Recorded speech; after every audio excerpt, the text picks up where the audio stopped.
बिस्मिल्लाहिर्रहमानिर्रहीम, अस्सलाम वालेकुम। जी न्यूज़ पर आप देख रहे हैं आपस की बात। मैं हूं मुनीब फारूक। रियासती इदारे भी क्या करें?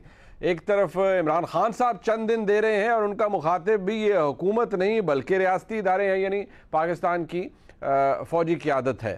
और इधर मुस्लिम लीग नून की जानिब से भी अब मियाँ जावेद लतीफ़ साहब ने कहा है कि चंद दिन है और इमरान खान साहब का जो रियासत मुखालिफ बयानिया है जो सिविल नाफरमानी से शुरू हुआ उसको ख़त्म किया जाए, उसको कल्मिनेट किसी जगह पर किया जाए।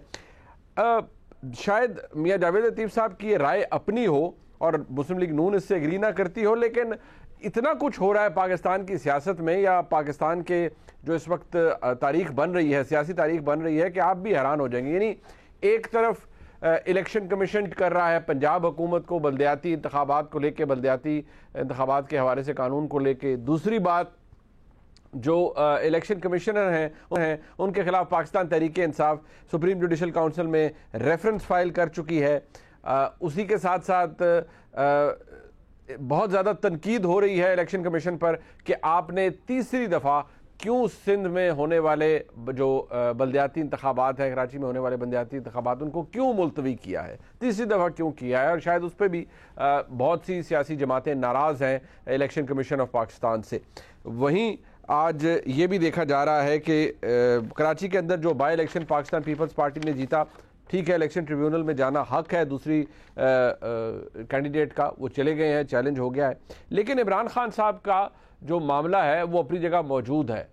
वो आना चाहते हैं, वो इस्लामाबाद पर चढ़ाई करना चाहते हैं, वो हुकूमत से इंतखाबात की डेट लेना चाहते हैं, या उनका मकसद कोई और है? ये वो वाहिद सवाल है जो कि हर एक के जहन में है कि क्या इमरान खान साहब ये सब कुछ महज एक इलेक्शन की डेट के लिए कर रहे हैं? क्योंकि इस इलेक्शन की डेट से बहुत कुछ जुड़ा हुआ है।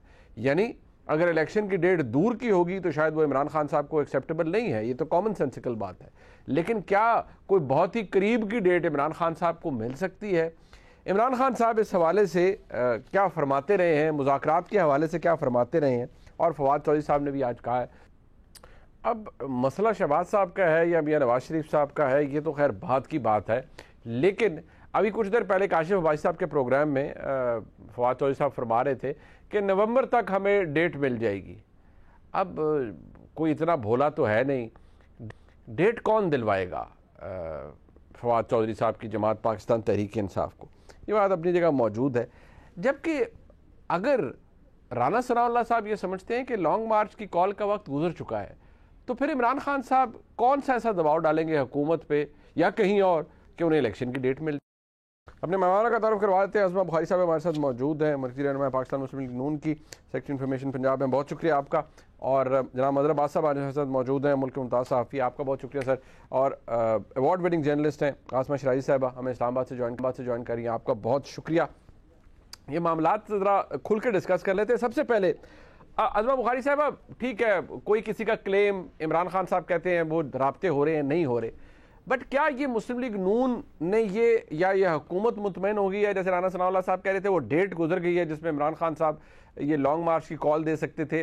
राब्तों का जिक्र इमरान खान साहब ने भी किया, फवाद चौधरी साहब ने भी किया, और अब तो वो ये भी कह रहे हैं कि नवंबर तक हमें डेट इलेक्शन की मिल जाएगी। यानी कि आपके ऊपर कोई ऐसा दबाव आएगा कि आप इलेक्शन की डेट देने पर मजबूर हो जाएंगे।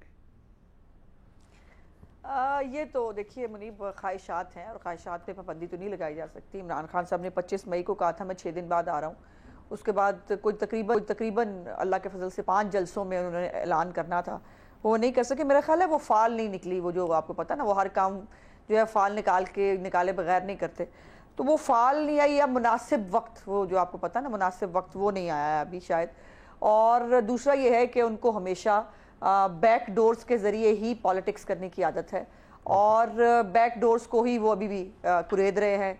किसी गारंटी के चक्कर में है कि उनको गारंटी मिले तो वो हिम्मत पकड़ें, वरना आगे राना सनाउल्लाह तो खड़ा ही है।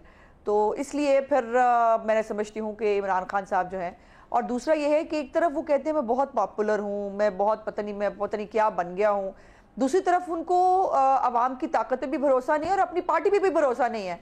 वो जो हलफ लेते फिर रहे हैं लोगों से, इसका क्या मतलब है? इसका मतलब ये है कि इमरान खान साहब को खुद पता है कि वो शायद लोग नहीं निकलेंगे, सो इसलिए उनको हलफ के जरिए उनकी जो है उनको बांधा जा रहा है, उनको पाबंद किया जा रहा है। सो इमरान खान साहब को जो हमारे पर जिस तरह की आपने अगर जो सवाल आपने किया कि हम पे कोई प्रेशर आएगा, तो प्रेशर तो हम पर पहले भी बहुत सारे आए थे, लेकिन आपको याद होना चाहिए वो 2014 का धरना हो या जो है वो और बहुत सारी चीज़ें हो, प्रेशर कभी लिया नहीं है PMLN ने। और इस किस्म के फितने के सामने मैं नहीं समझती कि कोई सरेंडर करेगा, क्योंकि फिर ये पहली दफ़ा तो होगा या आखिरी दफ़ा नहीं होगा। और हर तीसरे महीने, हर चौथे महीने जो है वो एक जत्था आया करेगा अपने जो है वो बात तो बिल्कुल आपकी समझ आती है, लेकिन क्या ये सरेंडर करना पड़ेगा? डिसाइड कर लिया आप गवर्नमेंट ने obviously with in behind close doors भी? खैर ये इस तरह भी जरा कंट्रोवर्शियल हो गया बिहाइंड क्लोज डोर्स, वो एक कैंपेन जो चल रही है कि कोई नेटफ्लिक्स पे कुछ आ रहा है, अभी तो पता लग रहा है कि वो सब झूठ है, ऐसा कुछ नहीं है नेटफ्लिक्स पे। लेकिन चले बिहाइंड क्लोज डोर्स ये फैसला किया जा चुका है कि भाई कम व्हाट में आसमान टूट पड़े, कुछ हो जाए, इमरान खान की बात नहीं माननी, इलेक्शन डेट पहले नहीं देनी और इलेक्शन इमरान खान के टर्म्स पर नहीं कराना, ये तो ये डिसाइड हो चुका है आपकी तरफ से? Absolutely yes. और ये पूरी PDM का मुत्तफिका फैसला है कि हम इमरान खान के सामने सरेंडर नहीं करेंगे, क्योंकि इमरान खान जैसे फितने के सामने सरेंडर करने का मतलब यह है कि आप पाकिस्तान को जो है वो उसके सामने गिरवी रखते हैं, ये नहीं हो सकता। दूसरी बात जो नेटफ्लिक्स की और बिहाइंड द डोर्स की बात है, ये बातें ना करे PTI तो बेहतर होगा, क्योंकि बिहाइंड द डोर्स जो इनकी बातें हैं और इनके करतूत हैं उसके ऊपर तो ना बात की जा सकती है। अगर फिल्मों की बात करनी हो, किताबों की बात करनी हो, तो इमरान खान साहब के ऊपर, उनके माजी और उनके हाल के ऊपर जो फिल्में और किताबें लिखी जा चुकी हैं, मेरा ख्याल है कि इससे ये दूर रहे तो बेहतर है। इस गंद को ना उछालें। और नेटफ्लिक्स ने इसको कैटेगोरिकली रिफ्यूज किया है। ये टोटल फ्रॉड और वो प्रोपेगेंडा मुहिम का एक नैरेटिव था जो इन्होंने जो है वो कल किया, और बहुत सारे इनके जो अच्छा चले मुझे अब इसके बाद का जवाब दे, उन्होंने इसको इस कैंपेन को आगे लेके चले। मुझे कैटेगोरिक जवाब दे दे, हाँ या ना में। 2 बाई इलेक्शन हुए हैं, 16 मतलब 2 दफा हुए हैं, जुलाई में भी और अब भी। ये मियां जावेद लतीफ साहब ने कहा सहूलतकारी इमरान खान की हुई है, कोई आपको ऐसा लगा है कि कोई सहूलतकारी हुई है? देखिए सहूलतकारी इस हद तक तो है ना। देखिए उनके पास पंजाब हुकूमत है, सिर्फ फैसलाबाद के अंदर 250 से 300 FIRs हुई हैं हमारे पार्टी के चेयरमैन के ऊपर, पार्टी के वर्कर्स के ऊपर। पंजाब हुकूमत का एक पुलिस का इन्फ्लुएंस आपको पता है, पंजाब में एक उसकी एक हिस्ट्री है, एक वो है, तो ये वो इन्फ्लुएंस अपनी हद तक मौजूद है। और इसको जो है वो जाहिर है जहां पर हुकूमतें, और फिर ये है कि हमने अपना कोई इन्फ्लुएंस इस्तेमाल नहीं किया। इलेक्शन कमीशन जो है उसने टोटली फेयर जो है वो पहले भी 17 जुलाई को भी, फिर भी वो बेचारे गालियां खा रहे हैं। ठीक हो गया, बेचारों को जो है कटहरे में खड़ा किया जा रहा है और आज उनके खिलाफ रेफरेंस भी शायद दायर कर दिया गया। ठीक है, अब आसमा शरारी साहबा, क्या ये जो है कि एब्सोल्युटली नो वे, हो ही नहीं सकता कि इमरान खान की बात मानी जाए और डिमांड मानी जाए कि इलेक्शन डेट आ जाए।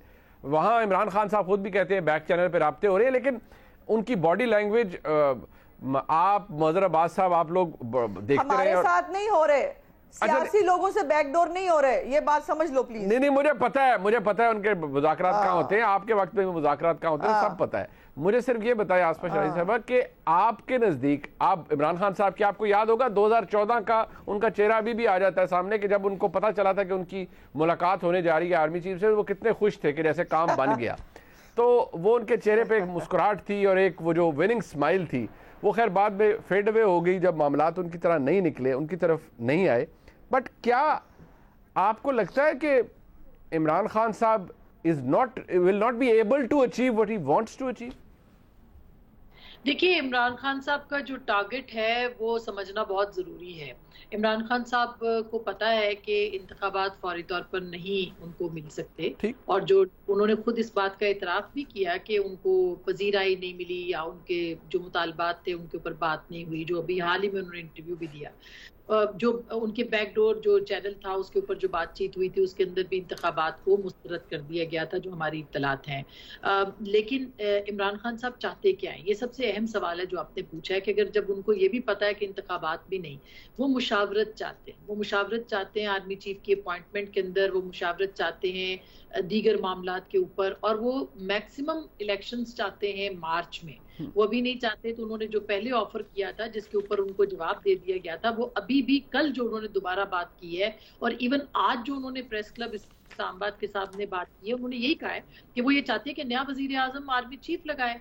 ये पुराने वजीर आजम यानी कि शहबाज शरीफ साहब को ये इख्तियार नहीं होना चाहिए कि वो आर्मी चीफ लगाए। तो उनका मतबा नजर जो है वो आर्मी चीफ की अपॉइंटमेंट है, और उन पसंदीदा अपॉइंटमेंट है वो मई में रिटायर होगी, जो कि हम सुन रहे हैं। तो अगर वो मार्च में इलेक्शंस ले लेते हैं, अप्रैल में गवर्नमेंट बनती है, तो वो मई में चाहते हैं कि लेकिन इस दौरान कौन आर्मी चीफ होगा?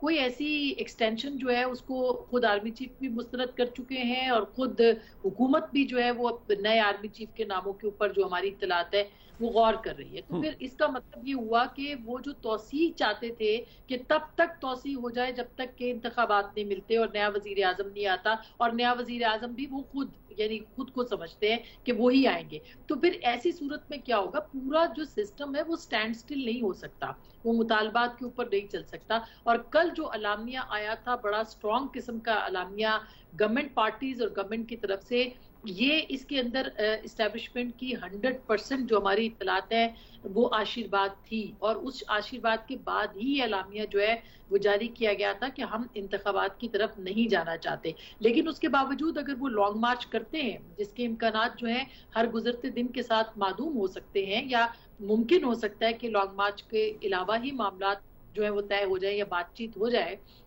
जिसमें कोई हर्ज नहीं होना चाहिए, क्योंकि इमरान साहब बहरहाल एक पॉलिटिकल पावर है और उनको इंगेज करना चाहिए। और आज ही हमारे प्रोग्राम में अब्बासी साहब ने ये कहा है कि प्रेसिडेंट साहब जो है उनकी तजवीज़ अगर है तो वो फिर बिठाए सबको और बातचीत करें। तो इसका मतलब ये कि कहीं ना कहीं उससे पहले ही बात हो सकती है। लेकिन अगर लॉन्ग मार्च होता है और वो आते हैं तो यकीन मानिए मुनीब के इदारों और खास करके जो हुकूमत है वो कतई तौर पर उनके मुतालबात के सामने सिर निगू नहीं करेगी, क्योंकि कौमी सलामती कमेटी का जो हाल ही में इजलास हुआ है उसके अंदर भी ये बात तय हुई है कि अगर जत्थों के मुकाबले पे आपने आके मुतालबात लोगों के तस्लीम करने हैं तो इसका मतलब ये है कि आइंदा कोई भी इस्लामाबाद पे चढ़ाई करेगा। अच्छा, ये जरा मजहर साहब के सामने मैं ये रखता हूँ, क्योंकि मौलाना सनाउल्लाह साहब ने गुज़िश्ता रोज़ कहा कि ये वक्त गुजर चुका है, इमरान खान साहब के लॉन्ग मार्च का था उसके वो अब होता हुआ नज़र नहीं आ रहा है, उसकी कॉल नहीं आएगी। अज़मा बुखारी साहबा ने भी कहा कि नहीं लेकर आएंगे। शायद सियासी तौर पर एक असेसमेंट हो सकती है, वक्त की भी बड़ी अहमियत है। मजहर अब्बास साहब के सामने मैं ये सवाल रखूँगा, और इमरान खान साहब क्या anything short of an early date for an election, शायद आसमा शाही साहबा का जो तज्जिया है वो अपनी जगह दुरुस्त है कि इलेक्शन तो महज एक बहाना है, या इलेक्शन डेट एक बहाना है, असल उनका जो मामला है वो जुड़ा हुआ है आर्मी चीफ की अपॉइंटमेंट से। तो अगर वो भी नहीं मिलता, यानी वो भी उनके हिस्से में नहीं आती और इलेक्शन डेट भी अर्ली नहीं मिलती, तो क्या इमरान खान साहब ऐसी शख्सियत हैं कि वो चुप करके बैठ जाएंगे और कहेंगे I will wait for the election और फिर मैं अपना लोहा मनवाऊंगा? ये होता हुआ नज़र तो नहीं आ रहा, पर ब्रेक के बाद बात हासिल है।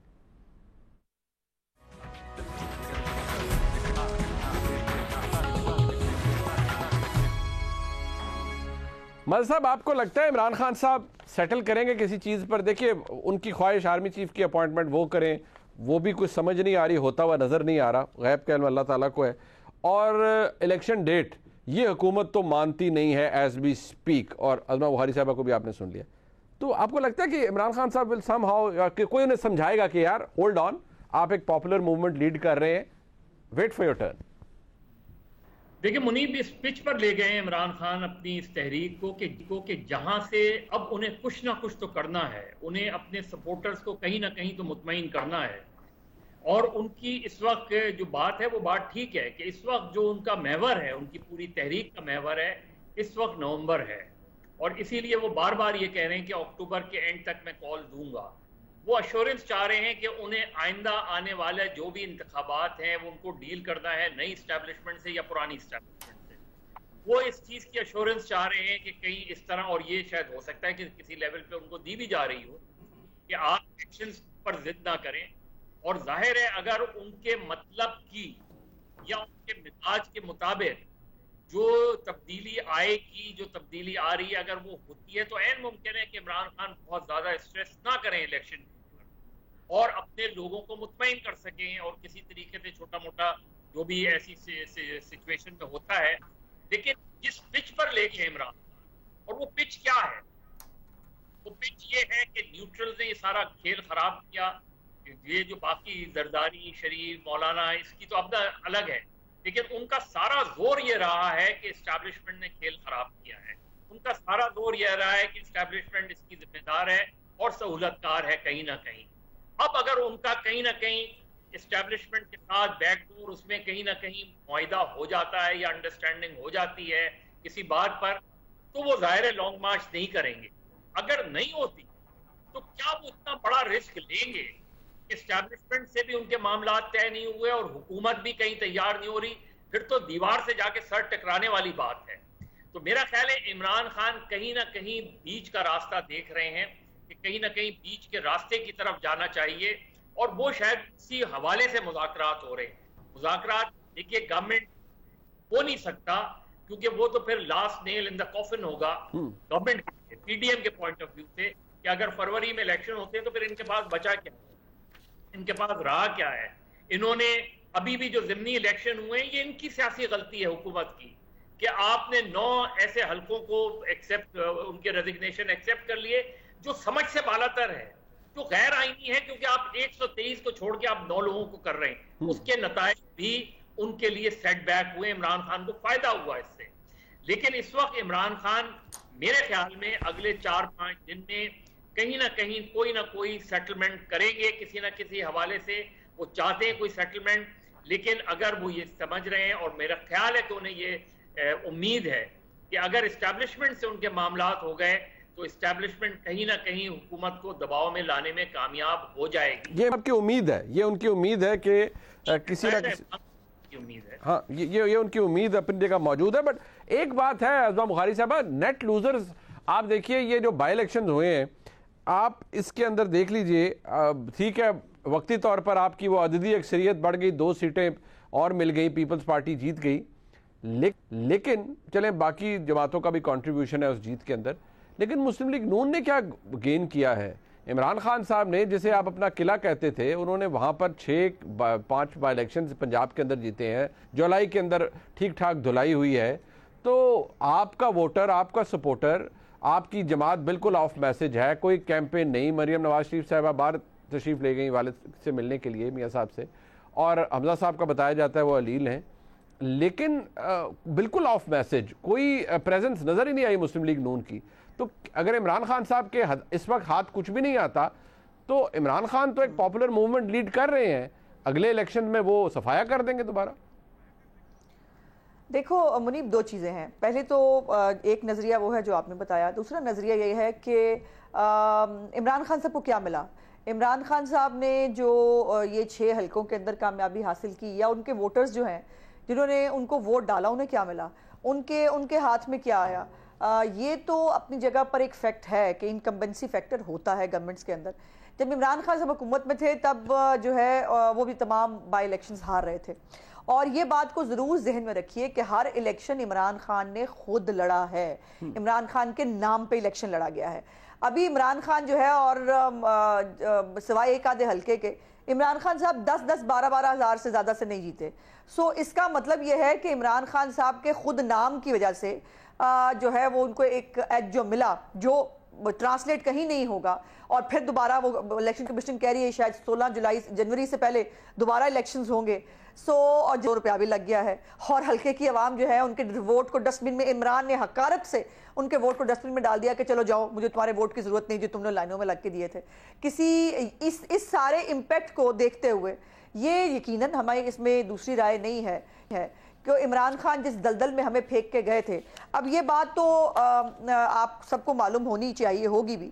शौकत तरीन साहब जब IMF के साथ प्रोग्राम फाइनल करके आए थे, उन्होंने आके प्रेस कॉन्फ्रेंस में बताया कि पेट्रोलियम लेवी हमें 50 रुपये पे लेके जानी है, और बिजली का यूनिट जो है वो हमें 36 रुपये तक लेके जाना है। और वो हमें जाहिर है जब हम आए हमें उसको वहां तक ले जाना पड़ा। वो उस प्रोग्राम में इमरान खान फेंक के गए थे, हम अपनी खुशी से नहीं गए थे। लेकिन ये कि पाकिस्तान को डिफॉल्ट से बचाने के लिए, पाकिस्तान की आवाम को उस मिजरी से बचाने के लिए, जब 500 रुपए लीटर भी पेट्रोल उनको ना मिल सकता, उससे बचाने के लिए हमें कुछ ये स्टेप्स लेने पड़े। लेकिन सियासी कैपिटल आपका कैपिटल हुआ है, वो आपका एग्जॉस्ट हुआ है। आप दुरुस्त कह रहे हैं, बिल्कुल ऐसा ही है, बिल्कुल ऐसा ही है। लेकिन अब हम ये होप कर रहे हैं, और मेरी पार्टी की जो अभी तक हमें जिस होमवर्क का इल्म है वो ये है कि हम अब यहाँ से पीछे मुड़ के नहीं देख रहे हैं।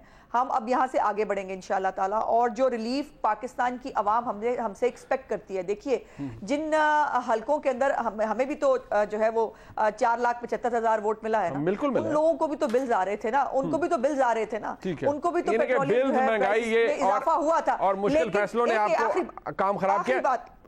जी आखिरी बात कर लेने दो। ये 4,75,000 लोगों ने इस बात पे कॉन्फिडेंस का इजहार किया है कि पीएमएलएन ही वो पार्टी है जो इनको इन मुश्किलात से निकाल सकती है। वो अकेला 5.5 लाख आपका वोट तो नहीं था ना, बाकियों ने भी तो कौमी असेंबली के सारे हलके नहीं लड़ेंगे। जनरल इलेक्शन के डायनामिक्स और होते हैं मेरे प्यारे भाई। मेरी प्यारी बहन, वो 5.5 लाख वोट सारा आपका तो नहीं था ना, उसके अंदर आपके और इत्तेहादी भी सारों ने मिलकर इलेक्शन लड़ा। चले पंजाब के अंदर तो मोस्टली हमारा ही था। अच्छा चले ठीक है, चले ठीक है, सभी का होगा। चले ठीक है, एक ब्रेक शामिल करते हैं जी। वापस आते हैं मशराई साहबा के सामने और मदर साहब के सामने और अज़मा बुखारी साहबा के सामने मामला इलेक्शन कमिश्नर का भी रखते हैं। एक ब्रेक के बाद साथ।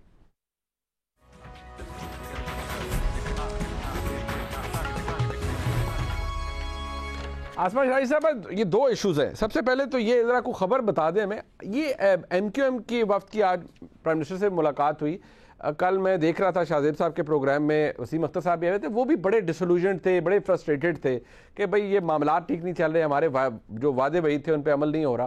प्राइम मिनिस्टर साहब ने तो सारी बात है, वो क्या कह सकते थे कि उन्होंने यही कहा जी हम इंशाल्लाह आपके तहफ़्फ़ुज़ात दूर करते हैं। ये अलग हो सकती है एमक्यूएम या नहीं? आपके असेसमेंट जल्दी से। फिर दूसरा सवाल भी है आपके लिए। मेरा नहीं ख्याल कि एमकेएम अलग हो सकती है, उनके पास कोई और ऑप्शन इस वक्त मौजूद नहीं है। और जहां तक हमारी इत्तलात है, हुकूमत के सामने उन्होंने अपने तमाम मामलात रखे हैं और पाकिस्तान पीपल्स पार्टी के साथ उनकी अंडरस्टैंडिंग हो चुकी है। एक तरमीम या जो कानून साजी है वो हो जाएगी। इसके अलावा तो क्या करेंगे? उनके इत्तेहाद को भी निकल जाएंगे और जिस तरह से अवाम के अंदर उनकी एक तरह से उनके खिलाफ एक चीज चल रही है या उनकी पसीराई उस तरह की नहीं है। मेरे ख्याल है अपने फोकस अपने बल्दियाती इंतखाबात और उसके साथ साथ दूसरे इंतखाबात पे करना है।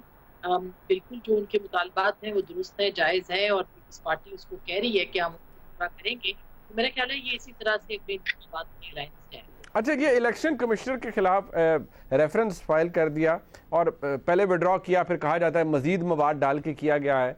आपको लगता है पाकिस्तान तहरीक के पास, वो कहते हैं जी अब तो हमने ऑडियो भी शामिल कर दी है कि जी देखिए इन्होंने सिलेक्टिव प्रोसेसिंग की हमारे इस्तीफ़ों की। वो कहते हैं हमारा केस बड़ा मजबूत है और इलेक्शन कमीशन का जो बायस है वो बड़ा वाज़ेह है।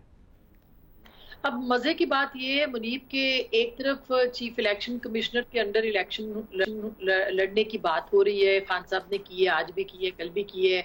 दूसरी जानिब जितने भी इलेक्शंस हुए हैं उसमें उन पे कोई एतराज नहीं है, कोई उंगली नहीं उठा रहे उनके ऊपर, लेकिन उसके साथ साथ जानिबदार होने का वो उनके ऊपर इल्जाम भी लगा रहे हैं। तो कौन सा ऐसा पैमाना है जो कि सुप्रीम जुडिशल काउंसिल उनकी जानिबदारी को साबित कर सकेगा? क्या तहरीक इंसाफ इस मामले के ऊपर भी जो है वो अपनी जो उन्होंने काजी फायजीसा के खिलाफ रेफरेंस दायर किया था या दीगर रेफरेंसेस दिए थे उसी तरह से ये रेफरेंस भी उनके पास वापस आएगा? और दूसरी बात ये कि ये प्रेशर टैक्टिक्स हैं। इस वक्त सुप्रीम जुडिशल काउंसिल की जो कॉम्पोजिशन है वो आपके इल्म में है और उसमें हो सकता है इसको एंटरटेन ही ना किया जा सके इस रेफरेंस को। ये सिर्फ एक प्रेशर बनाना चाह रहे हैं, वो भी चीफ इलेक्शन कमिश्नर के ऊपर, नोइंगली कि चीफ इलेक्शन कमिश्नर किसी किस्म का प्रेशर ना उन्होंने लिया अब तक ना वो लेंगे। लेकिन ममनुआ फंडिंग केस और उसके साथ साथ जो आपका तोशा खाना है उसके ऊपर उनको जो मामलात हैं उसके ऊपर वो प्रेशर टैक्टिक्स जो है वो इस्तेमाल कर रहे हैं और करना चाहते हैं ताकि किसी तरह से भी अपने जो नताइज हैं वो निकल सके। लेकिन मुझे ऐसे लगता है कि इस मामले के ऊपर जो जानिबदारी वाला इल्जाम है तहरीक इंसाफ फिर कहीं वापस ना ले ले इस तरह के रेफरेंसेस, और अगर उनका ख्याल है कि चीफ इलेक्शन कमिश्नर को वो दबा लेंगे इन सारे मामलात से, तो मेरी बिल्कुल इसके ऊपर जो राय है वो बिल्कुल मुख्तलिफ है कि इस तरह से नहीं हो सकता कि चीफ इलेक्शन कमिश्नर जो है वो उससे अपनी जो भी उनको आईनी काम है उससे वो पीछे हटे। ठीक, मदद साहब ये मुत्तहिदा कौमी मूवमेंट उनकी सियासत, खैर हम आपसे सीखते हैं, आप एजुकेट करते हैं हमें खास तौर पर इस सब्जेक्ट के ऊपर, बहुत कुछ देखा है आपने एमक्यूएम का। अभी क्या हो रहा है? ये जो कंसर्न है उनका, मैंने वसीम अख्तर साहब को सुना, आज वफ्द मिला प्राइम मिनिस्टर साहब से, इट अपीयर्स के बड़े जेन्युइन कंसर्न्स हैं, बट क्या वो इस एक्सटेंट तक जा सकते हैं कि ये राहें अलग कर लें हुकूमत से? अगर कहा गया तो चले जाएंगे और नहीं कहा गया तो रुक जाएंगे। एमक्यूएम की पिछले चंद सालों में पॉलिटिक्स यही रही है ना। क्या पीटीआई में आए कैसे थे, पीटीआई से गए कैसे? क्या एमक्यूएम का अपना फैसला था? नहीं था अपना फैसला। एमक्यूएम के लोगों से बात करें तो आपको अंदाजा होता है कि नहीं था अपना फैसला। कहा गया कि आज पीटीआई ज्वाइन कर लो, ज्वाइन पीटीआई के इत्तेहाद साथ चले जाओ, पीटीआई के साथ चले गए। पीटीआई से निकल के पीपल्स पार्टी के साथ चले जाओ, पीपल्स पार्टी के साथ चले गए। अच्छा। कल अगर कुछ सिचुएशन बदलती है तो चले जाएंगे। लेकिन ये बल्दियाती इलेक्शन जो मुलतवी हुए हैं, ये पीपल्स पार्टी और एमक्यूएम दोनों की कंसर्न इसमें शामिल है। आपने देखा एमक्यूएम का कोई रद्द अमल देखा बल्दियाती इलेक्शन के मुलतवी होने के खिलाफ? यानी एक तीसरी मरतबा इलेक्शन मुलतवी हुए और वो जवाब जो दिया जा रहा है, वो जवाब सारी फोर्स तो आपने इस्लामाबाद में लगाई हुई है, तो वो फोर्स आप लोकल बॉडीज में क्यों नहीं लगा सकते? तो कोई जस्टिफिकेशन थी नहीं लोकल बॉडीज इलेक्शन मुलतवी करने की। मेरा ख्याल है एमक्यूएम को भी अंदाजा है उसमें, हालांकि पीपल्स पार्टी कोई बहुत लूज नहीं करती लोकल बॉडीज इलेक्शन में, क्योंकि पीपल्स पार्टी के अपने पॉकेट्स हैं मौजूद, और पीपल्स पार्टी के अपने बहुत से लोग कहते हैं कि इस इलेक्शन को मुलतवी करने में एमक्यूएम ज्यादा इंटरेस्टेड थी इस सिचुएशन में। अब वो एमक्यूएम का मौक़िफ़ आएगा तो पता चलेगा कि लोकल बॉडीज, लेकिन इस लोकल बॉडीज इलेक्शन से मुलतवी करने से एमक्यूएम को मजीद नुकसान हुआ और पीपल्स पार्टी को भी नुकसान हुआ है, क्योंकि याद रखें कि पीपल्स पार्टी की जो एक रेपुटेशन अब तक बनी हुई है और जनरली सिविलियन गवर्नमेंट्स की, कि ये लोकल बॉडीज नहीं कराती इलेक्शन, और पीपल्स पार्टी ने आज तक कोई लोकल बॉडीज इलेक्शन नहीं कराए। ये और मेरा ख्याल है कि ये नुकसान होगा पीपल्स पार्टी को। अब उनको जाना चाहिए था इलेक्शन में, क्योंकि 2 अभी उन्होंने कौमी असेंबली की सीटें जीती हैं। अगर वो चले जाते लोकल बॉडीज इलेक्शन में तो वो ठीक है, उनके जो अपने 3-4 डिस्ट्रिक्ट जिसके बारे में वो कहते हैं कि वहां उनकी कंफर्टेबल पोजीशन है, तो उसमें, लेकिन ऐन मुमकिन है कि उनको ये खदशा हो कि पीटीआई जो है वो यहाँ से नशिस्तें हासिल कर लेगी, खासी नशिस्तें, और पोस्ट इलेक्शन पीटीआई और जमात इस्लामी का इत्तेहाद हो सकता है। ठीक है, सारी चीजें हैं, लेकिन अब ये इलेक्शन, मुझे लोकल बॉडीज इलेक्शन, मुझे लगता नहीं है कि अगले इस साल लोकल बॉडीज इलेक्शन होते नहीं आ रहे। ठीक है, अजमा बुखारी साहब, आखिरी सवाल, लेकिन प्लीज 10 सेकंड में जवाब दीजिएगा। क्या ये ज़राए की खबरें हैं कि मजीद शायद कुछ ओहदे दिए जा रहे हैं या दिए जाएंगे मुत्तहिदा कौमी मूवमेंट के दोस्तों को? तो काबीना तो माशाल्लाह ऑलरेडी इतनी इन्फ्लेट हो गई है कि पता नहीं कहाँ जाके रुकेगी, तो कुछ ऐसा है आपके नॉलेज में अब तक? जी नहीं, मेरी नॉलेज में ऐसा नहीं है, मुझे नहीं मालूम कि इसके बारे में क्या वो है। बाकी जो उनके तहफ़्फ़ुज़ात थे वो बिल्कुल आज मीटिंग हुई है, और जो है वो जो पीपल्स पार्टी के करने के काम है उनको करने के हैं। जो देखिए, अगर उनके जो रीजनल और उनके जो सही ग्रीवेंसेस हैं, अगर उनके लोग लापता हो रहे हैं, अगर उनके जो मसाइल हैं शहरी आबादी के हवाले से, उनको मरदमशुमारी के ऊपर एतराज़ है, तो इन तमाम चीज़ों को बिल्कुल कैटर किया जाना चाहिए। अगर इमरान खान जो पॉलिटिकल फोर्स हैं तो वो तो एक पॉलिटिकल फोर्स है, अगर इमरान खान को हर तरह की स्पेस मिल सकती है तो उनको भी मिलनी चाहिए। बिल्कुल ठीक है, वक्त खत्म हो गया जी। मैं अपने तमाम लोगों का शुक्रिया अदा करता हूँ। प्रोग्राम आपने देखा जी, देखने का शुक्रिया। खुदा हाफिज़।